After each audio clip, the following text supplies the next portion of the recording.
Good morning, it's Jo here, and today I'm going to talk about how to find an IT job in New Zealand quickly. So I am going to be looking to my left a little bit because I'm going to reference my notes, but what I'll do is I'll get straight into it. So there are 6 different steps that I suggest to get into an IT job in New Zealand. So the first will be to be proactive in your own learning, and what I mean by that is that, you know, I didn't actually come from an IT background at all, but I've managed to migrate my career into IT because I saw it was more money, it was easier to get a job, and that's basically it. And I really wanted to be able to work wherever I wanted to. So I actually, if you know anything about my story, I actually didn't come to New Zealand to work in IT.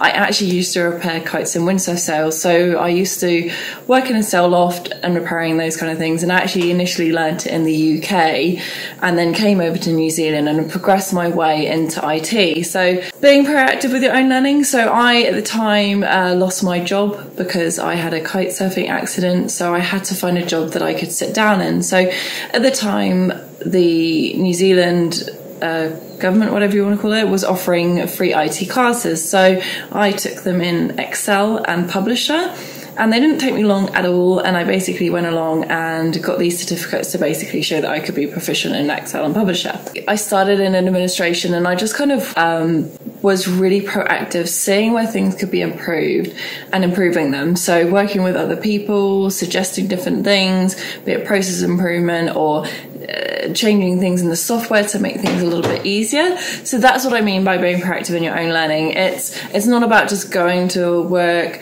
doing a job and kind of coming home at the end of the day. That's just partly my nature as well. Like, I wanted to make things easier for people in their jobs, and the way that I could see things being improved, I kind of did it. So that's the first point. The second point is work on your CV, your digital portfolio, to show off your skills. You can actually get a free online portfolio with Adobe Portfolio and Behance, so they're linked.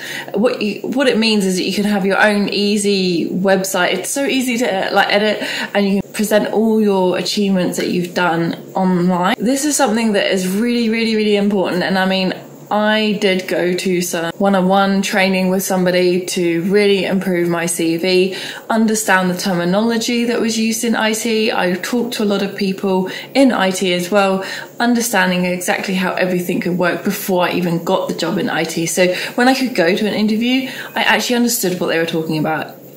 I never used Jira before until I got my first role in IT, but I researched it beforehand. I watched YouTube videos, I Googled what it was, I Googled how to use it, I talked to people about it as well. So I had an idea of what people were talking about when I went in. The third point that I'll make is to learn a variety of skills, as companies are generally a lot smaller here. So it will help if you have someone, they want somebody with a variety of skills. Because New Zealand's so much smaller, you don't necessarily get people that are just in one bucket of a skill. For example, I took a role as a digital manager, but in that whole time I was actually a BA project manager, and I also did some testing as well. And it really helps, I think, if you can be open-minded and not box yourself in. I think that really, really helps. And that's actually how I got my first kind of proper role to learn a lot of Excel, was because they could see that I was teachable and moldable, whatever they kind of wanted, because at the time they didn't actually know what they wanted that role to do. They just know they needed some help. So that's my third tip. The fourth tip is to learn about the companies here. So that being the culture, etc., and how you see yourself fitting in. So New Zealand is quite different in culture. For example, I am obviously English. I found that generally, and please don't hate on me, but New Zealand culture is quite submissive in a way, so they don't like people being too upfront and too to the point. You really need to kind of ease yourself into a company, and I'm not saying every company is like that. I managed to get with a company where they're totally open-minded and they don't take offense if you suggest things or improvements and that kind of stuff. But generally, on the whole, I mean, you'll see that other cultures out there are really quite loud and in your face, and it's just not really the Kiwi way. So it's just definitely something to think about. It has its good things and it has its bad things, so take it with a pinch of salt. So my fifth point for you is to be willing to take something not ideal to then get the experience and then move on ahead to the next thing. So what I mean by that is I took a 6-week contract, which was only 6 weeks, but it was my foot in the door to get a proper IT role. And what I mean by that is to get the title. For years, I'd been doing the skills and what was expected of me and tasks and things as like a project manager, but I never got the title.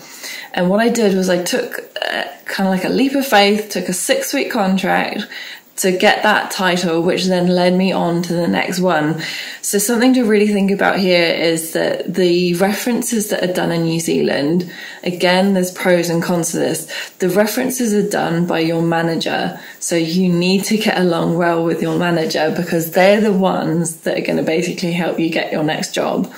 If you don't, then you're going to get a bad reference. It's not done in a way here. Like I know, for example, in the UK, it's very factual. This is how many sick days that person had. This is what they were employed as. This is how many hours they were working. These are the tasks they did. It's not like that here. And it can cause a lot of problems. So, you know, if you are about to leave a role, you really need to make sure you get those good references. Then my 6th tip for you is to make sure that you have ways to do video calls, so to help with an interview online. So be it Zoom, WhatsApp video or Skype. You need to have this. So for example, when I was living in Christchurch and I was interviewing for a job in Wellington, I could literally go on a video call. I was comfortable in front of the video, talking to people because I'd already been doing it with my family for quite a long time because I've already been overseas in New Zealand. So that is definitely something to work on and get comfortable doing because it's going to help you present yourself in the right way and to be able to branch out and get like a different job, be it whatever city you are or if you're overseas. Different websites, which I'll put in the links below, that I'd recommend for you to look at to see how the current situation of New Zealand is. So this is not applicable to just 2020. This website will hopefully obviously be around for a lot longer than that. And then you can research the careers. And this could be any career actually, not just IT, and to see where it's at, which is the IT careers information, which is in New Zealand. So it's a govt.nz website. And what you can do is you can research different roles you can find in New Zealand. You can see the probability of getting the role, what you need to get into the role, and the salary, which is obviously all really important stuff. Different resources that I would tell you to find a job is Seek, Trade Me, Facebook, but although Facebook is not necessarily more the corporate kind of roles, I'm finding there is some in there, but they're generally not the best pay that I'm finding. And also agencies. So personally, I've really loved the Creative Store. They've done amazing for me and they've really looked after me and always like sending me new different roles that they think I can do. And what I like about them is that, you know, I met them in person, they really believed in me. There's so many agencies out there who don't push you and don't believe in you, and that's partly the battle. You need somebody to say that this girl's gone into this role and she's doing really, really well. I really think she could learn whatever you kind of basically throw at her. So the pros and cons of working in New Zealand is the companies I've found here have worked for are really quite social. So it's obviously a pro.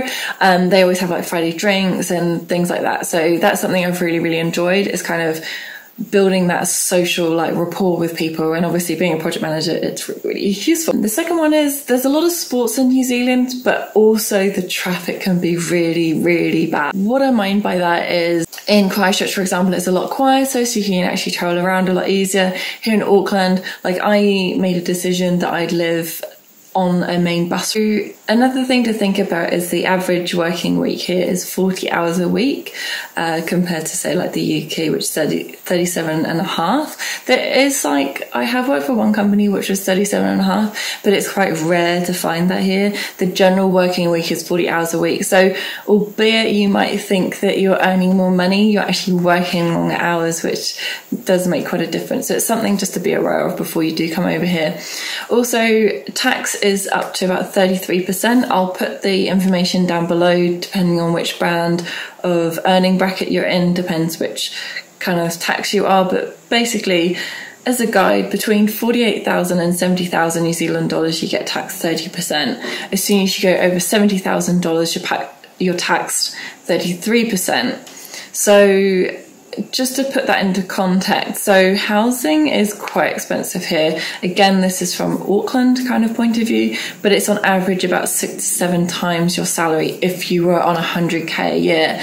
So, and what I'm saying for that is like a 2-bed property. Even in the really good areas, you might even find like a 1-bed property that's about 600,000. So your mortgage repayments are actually really quite high. So I'll put a link below as well about a guide to living in New Zealand.